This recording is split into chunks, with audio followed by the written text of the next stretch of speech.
పెళ్లిలో తను ప్రెగ్నెంట్ అని గట్టిగా అరిచి చెప్పిన శైలు, షాక్లో వరాలు, అందరి ముందు అవమాన పాలైన శైలు కుటుంబం. అసలు ఇదంతా ఎలా జరగబోతుందో తెలుసుకోవాలనుకుంటే ఇప్పుడే మన ఛానల్ని సబ్స్క్రైబ్ చేసుకొని పక్కనే ఉన్న బెల్ ఐకాన్ని క్లిక్ చేయండి. బెల్ క్లిక్ చేశాక ఆల్ పైన క్లిక్ చేస్తే మా ఛానల్ నోటిఫికేషన్స్ మీ ఫోన్లోకి వస్తాయి. ఇవి నిన్నటి వీడియోకి వచ్చిన comments. Thank you so much for commenting అండి. ప్రతిరోజు ఎవరైతే కమెంట్స్ చేస్తారో ఇలాగే డిస్ప్లే చేస్తాను మన ఛానల్లో. Thank you so much for watching అండి. అలాగే thank you so much for your support. ఇప్పుడు మనం ఇంకా సీరియల్లోకి వెళ్ళిపోదాం. పెద్ది కోసం మొత్తం ఊరంతా ఆ కాలే కుండలతో తిరిగి తీసుకొచ్చి అమ్మవారి దగ్గర పెట్టిన తర్వాత నమస్కారం చేసుకొని గుళ్ళోకి వెళ్ళి కూర్చుంటుంది మహాలక్ష్మి. అప్పుడు చక్రి తన చేతుల్ని చూస్తాడు. 2 చేతులు కూడా చాలా కమిలిపోయి ఎర్రగా అయిపోతాయి. అవి చూసి చక్రికి మనసంతా బాధగా ఉంటుంది.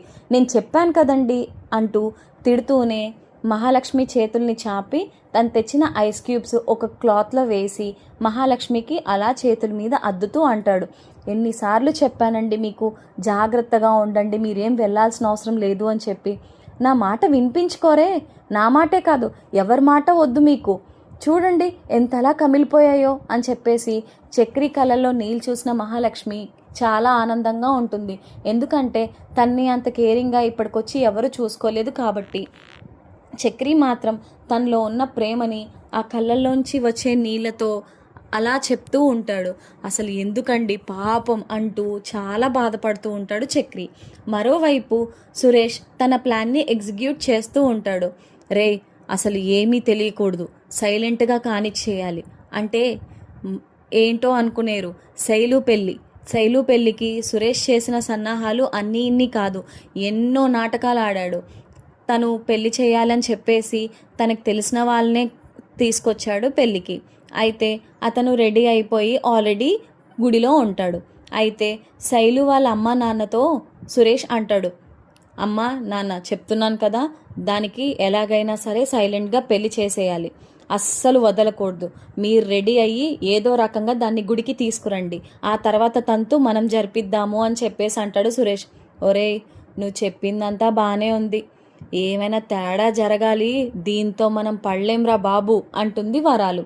పడలేమేంటమ్మా, ఒక్కసారి తాడి మెళ్ళో పడిందంటే ఏం చేస్తుంది, ఏమీ చేయలేదు, ఆ తాళి మెళ్ళో పడే వరకే మనం కష్టపడాలి, ఆ తర్వాత ఏం చేయగలుగుతుంది, ఇది ఏమీ చేయలేదు అని చాలా ధీమాగా అంటాడు సురేష్. అప్పుడు శైలుకి ఫోన్ వస్తుంది కేశవ దగ్గర నుండి. ఏరా, ఏం చేస్తున్నావు ముంగీసా, ఇంకా నేను గుర్తున్నానా లేదా అని అడుగుతుంది శైలు ఫోన్లో.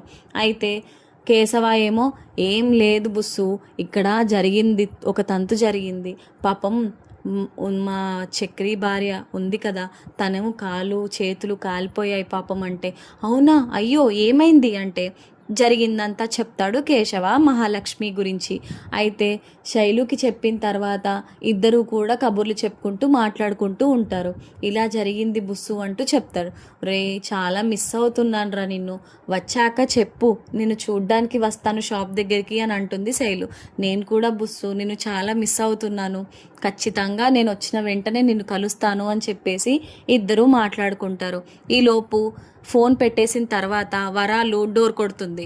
శైలు డోర్ కొట్టిన తర్వాత శైలు బయటకు వస్తుంది.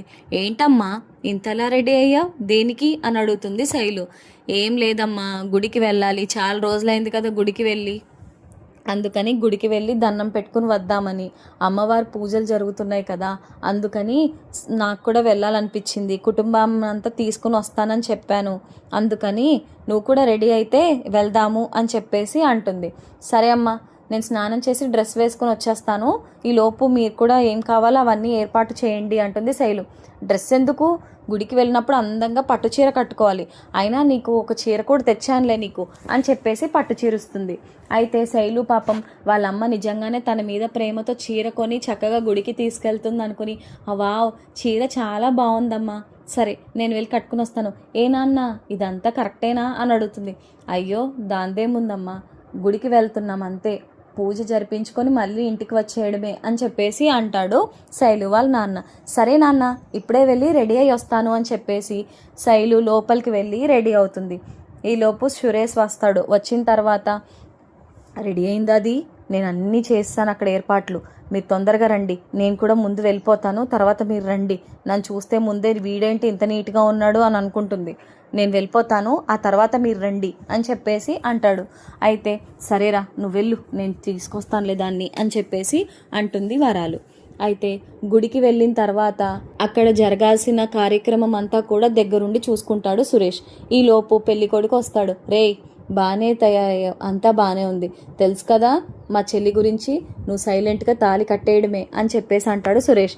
అప్పుడు అవతలి వ్యక్తి పెళ్లి కొడుకు అంటూ ఉంటాడు, రే మీ చెల్లి ప్రేమించింది కదా, ఏమైనా అనుకుంటుందేమోరా, ఇప్పుడు తాళి కడితే నన్ను బతకనిస్తుందా అని చెప్పేసి అడుగుతాడు.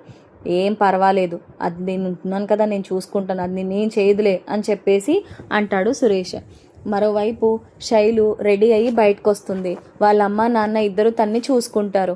ఏమ్మా బాగున్నానా, ఏనన్నా చీర బాగుందా అని అడుగుతుంది శైలు.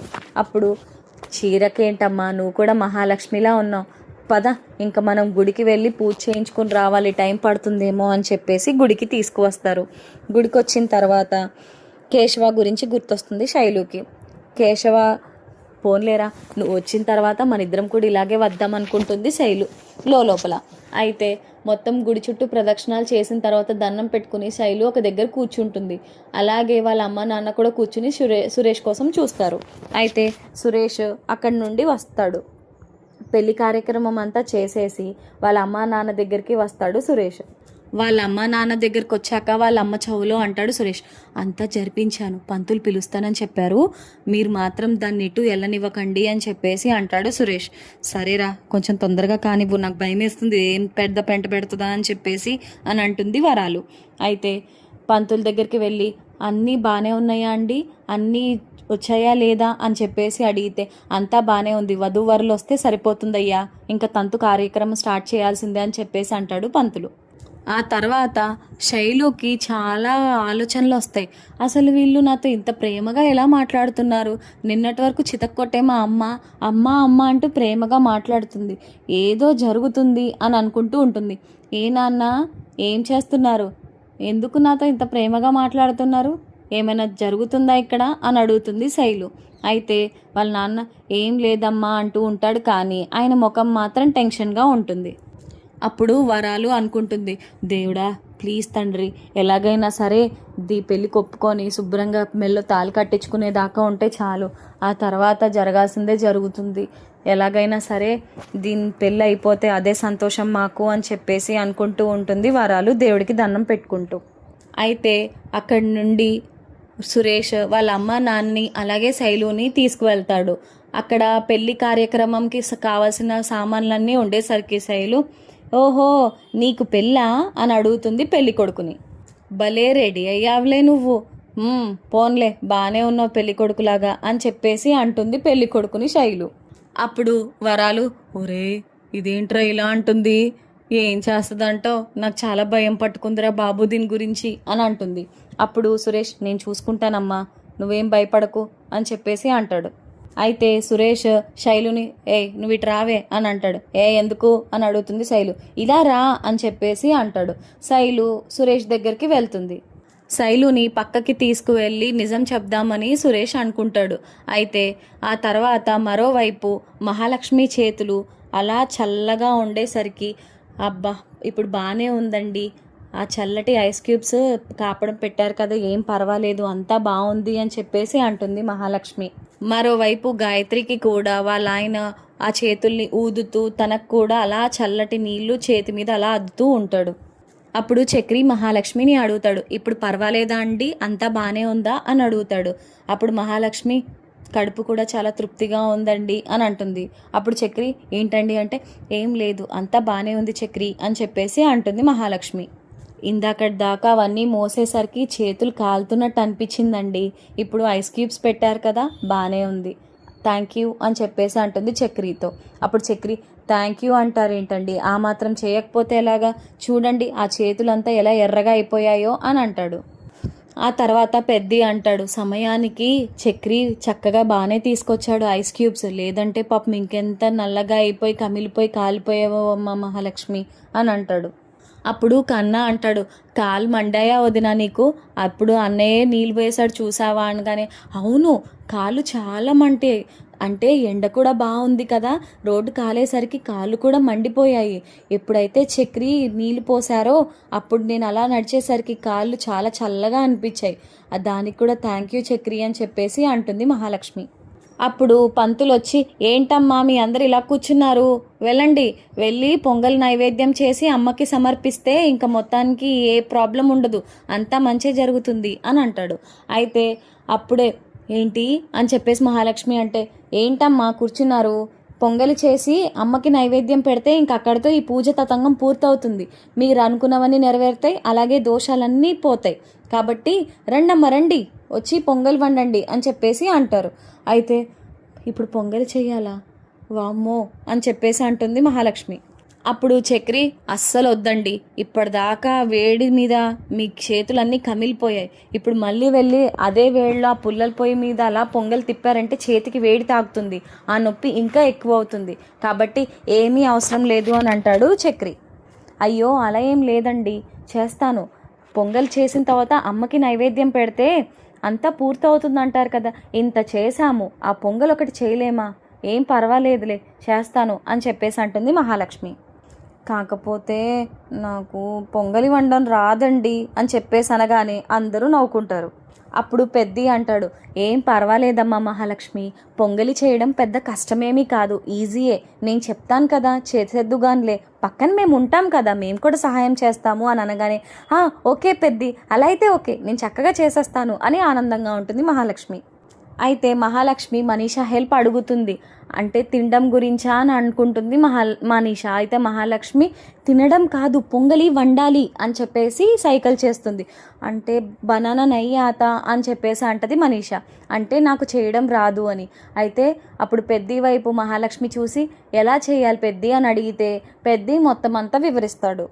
ఓ అంతేనా, అయితే పదండి చేసేద్దాం, ఎంతసేపు, తొందరగానే అయిపోద్దిలే అని చెప్పేసి అంటుంది మహాలక్ష్మి. మరోవైపు సురేష్, ఏంటి ఏమైంది అని అడుగుతుంది శైలు. నీకు ఇప్పుడు ఒక విషయం చెప్తాను, నువ్వు మాత్రం అరవకు, అలాగే పెద్ద పెద్దగా అరవకు, ఏమీ మాట్లాడకు, నేను చెప్పేది మాత్రం విను, నేను చెప్పేదే చెయ్యి అంటాడు. అయితే ఏంటి విషయం అని చెప్పేసి అడుగుతుంది శైలు. నీకు అతనితో పెళ్ళి ఇవ్వాలా అనగానే, ఏం మాట్లాడుతున్నావురా, నేను కేశవాన్ని పెళ్లి చేసుకుంటా అని చెప్పాను కదా, ఇప్పుడు ఈ తతంగం అంతా ఏంటి అని అడుగుతుంది. అయితే ఈ తతంగం అంతా అంటావేంటి, వాడెందుకు, వాడితో అసలు ఏమాత్రం కుదరదు నీకు, అయినా వాళ్ళలాంటి వాడిని నీకు ఎలా ఇచ్చి పెళ్లి చేస్తామనుకున్నావు నువ్వు, వాడు ఊర్లో లేడు కాబట్టే మేము ఈ ప్రాసెస్కి సిద్ధమయ్యాం, అస్సలు కుదరదు, పద అని చెప్పేసి అంటాడు. నేను రానుగాక రాను, నీకేమైనా పిచ్చా, నేను కేశవ ప్రేమించుకుంటున్నాం, అలాంటప్పుడు మేమిద్దరం పెళ్లి చేసుకుంటాం కానీ వాడినెవడినో పెళ్లి చేసుకోమని నువ్వు ఎలా అంటావు, ఇదే విషయం నేను కేశవతో చెప్తే మొత్తం అన్న తమ్ముళ్ళు వచ్చి నిన్ను పీకి పిసికేసి చంపేస్తారు, అయినా అమ్మా నాన్న, నేను ఇందాకే అన్నాను కదా, మీ ఇద్దరూ చక్కగా నవ్వుతూ మంచిగా అమ్మ అమ్మ అని మాట్లాడుతున్నారేంటి అని అన్నప్పుడే నాకు డౌట్ వచ్చింది నీదేదో చేస్తారని, అస్సలు కుదరదు అని చెప్పేసి అంటుంది శైలు. ఏంటే కుదరదు, బొత్తిగా మాట వినడం మానేసావు, ఏమనుకుంటున్నావు, అసలు నీకు బుద్ధి జ్ఞానం ఏమైనా ఉందా, అస్సలు కుదరదు, నువ్వు ఇప్పుడు పెళ్లి చేసుకోవాల్సిందే అని చెప్పేసి వరాలు గట్టిగా చెప్తుంది. శైలు మాత్రం నేను చేసుకోను అని గట్టిగా అరిచి చెప్తుంది. అయితే వరాలు 2 దెబ్బలు వేస్తుంది. శైలు మాట వినదు. అయితే అమ్మ శైలు మారం చేయకమ్మా, పెళ్లి చేసుకుంటే నీ జీవితమే బాగుంటుంది, ఆ కేశవ లాంటి వాళ్ళకి ఇచ్చి చేసే కంటే ఇలాంటి వాళ్ళకి ఇచ్చి చేస్తే బాగుంటుందమ్మా, ఏమనుకోకు, ఈ మాట మాత్రం తథ్యం, నువ్వు మాత్రం చేసుకోవాలి ప్లీజ్ అమ్మా అని చెప్పేసి అంటే, ఇంకా బుజ్జగించండి, ఇంకా గోరుముద్దలు తినిపించి మరీ అడగండి, ఏ మనిషి అండి మీరు, ఎవరైనా అలా చెప్తారా, 2 తగులించి చెప్పాలి, అయినా నీకేమైనా బుద్ధి లేదంటే అస్సలు కుదరదు, నువ్వు ఈ పెళ్లి చేసుకోవాల్సిందే అని అంటుంది వరాలు. సురేష్ కూడా గట్టిగా అడుగుతాడు, అయినా సరే శైలు మాత్రం పెళ్ళికి ఒప్పుకోదు. ఇంకా ఒప్పుకోకపోయేసరికి వరాలు కొడుతుంది శైలుని. కొట్టి వరాలు అలాగే సురేష్ ఇద్దరు కూడా శైలు పెళ్లి మండపాన్ని తీసుకొని వస్తారు శైలుని. శైలు ఏమో, నాకు ఈ పెళ్ళి వద్దు, అస్సలు కుదరదు, అయినా ఈ పెళ్ళి నేను చేసుకోను అని చెప్పేసి అంటుంది. అయితే ఏంటే చేసుకోను అని చెప్పేసి చాలా గట్టిగా గద్దిస్తారు సురేష్ అలాగే వరాలు. నేను పీటల మీద కూర్చోను అని అంటుంది. అయితే పెళ్ళికొడుకు దగ్గరికి తీసుకొచ్చిన తర్వాత శైలు నేను నిన్ను బాగా చూసుకుంటాను, దా మన ఇద్దరం పెళ్లి చేసుకుందాం అంటే, ఒరే పిచ్చోడా, నాకు ఆల్రెడీ ఒకడంటే ఇష్టం, వాడినే పెళ్లి చేసుకుందాం అనుకుంటున్నాను, మేమిద్దరం చాలా చాలా ప్రేమించుకుంటున్నాం, అసలు నువ్వెవడివిరా మధ్యలో రావడానికి, అయినా నీకంటూ బుద్ధుందా అనగానే, ఏంటి ప్రేమిస్తున్నావా, నాకు అవన్నీ తెలుసులే కానీ దా వచ్చి కూర్చో అంటాడు. ఒరే నీకు అసలు సిగ్గుందారా, నేను ఒకడిని ప్రేమిస్తున్నాను రా, అది తెలిసి కూడా నన్ను పక్కన కూర్చోమంటావేంట్రా దైద్రుడా అని చెప్పేసి తిడుతుంది శైలు. నాకు అవేమీ తెలియవు, నేను నిన్ను పెళ్లి చేసుకోవాలంతే, అదొకటే తెలుసు, దా వచ్చి నా పక్కన కూర్చో అని అంటాడు. ఆ శైలు కూర్చోపోయేసరికి సురేష్ గట్టిగా లాగి కూర్చోబెడతాడు శైలుని. గట్టిగా కూర్చోపెట్టి వరాలు కూడా శైలు పక్కనే ఉంటుంది. కొంతమంది జనాల్ని పిలుచుకున్న వాళ్ళు వస్తారు. అమ్మ కుదరదమ్మా, నేను ప్రేమిస్తున్నానమ్మా కేశవాని, నేను చేసుకోనమ్మా పెళ్ళి అన్నా సరే వరాలు మాత్రం ఏమాత్రం ఒప్పుకోదు. అతి బలవంతంగా పెళ్లి చేస్తుంది. పంతులతో కూడా అంటుంది, నేను పెళ్లి చేసుకోనండి, నేను వేరే వాడిని ప్రేమిస్తున్నానంటే వీళ్ళు ఏమాత్రం వినట్లేదు, ఇదేం తంతు, ఇంత దారుణంగా ఎవరైనా పెళ్లి చేస్తారా అని చెప్పేసి అరుస్తుంది శైలు. అయినా సరే ఎవరు పట్టించుకోరు. అందరూ కూడా పెళ్లి తంతులో బిజీగా ఉంటుంది.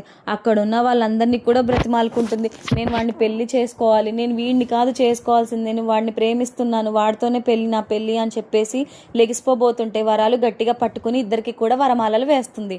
అయితే ఇద్దరు వరమాలలు వేసుకున్నా సరే వాడు మాత్రం ఏమాత్రం అటు ఇటు ఏమీ మాట్లాడు. వాడు చక్కగా కూర్చొని నవ్వుతూ పెళ్లి గురించి తతంగం చేసుకుంటూ ఉంటాడు పెళ్లి కొడుకు.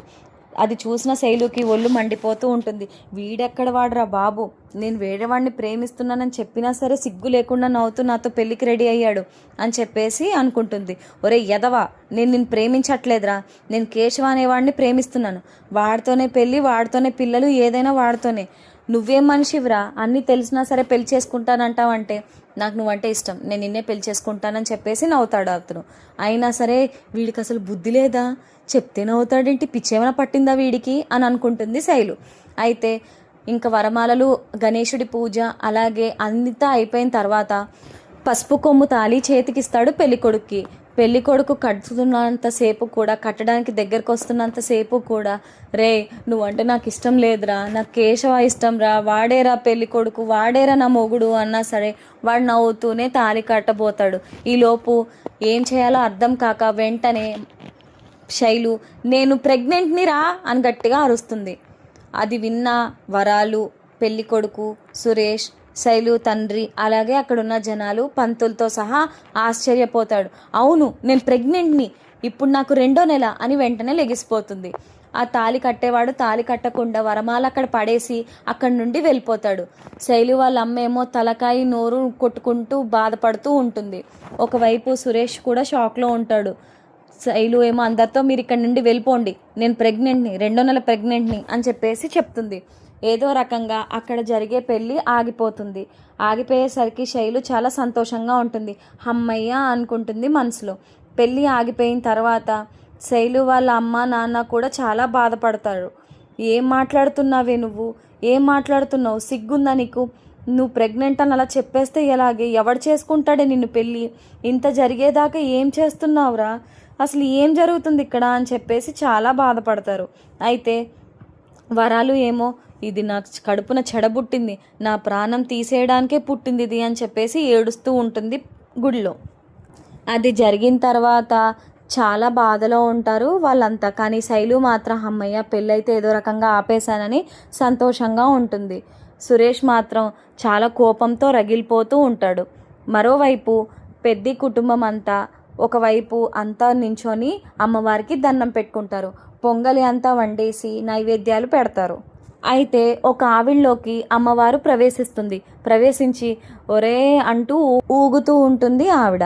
అయితే ఏయ్ ఇలా రా అని చెప్పేసి మహాలక్ష్మిని పిలుస్తుంది. అప్పుడు పెద్ది, వెళ్ళమ్మ మహాలక్ష్మి, ఏం కాదులే అమ్మే కదా అని చెప్పేసి అంటాడు. అయితే మహాలక్ష్మి భయంతో ఆవిడ దగ్గరికి వెళ్తుంది. నీ జీవితం చాలా బాగుంటుంది, గుర్తుపెట్టుకో, నీకొచ్చినోడు మహామంచోడు, నువ్వంటే ప్రాణం వాడికి అని అనగానే చక్రి చాలా ఆనందపడతారు. మహాలక్ష్మికి బొట్టు పెట్టి అక్కడి నుండి పంపించేస్తారు.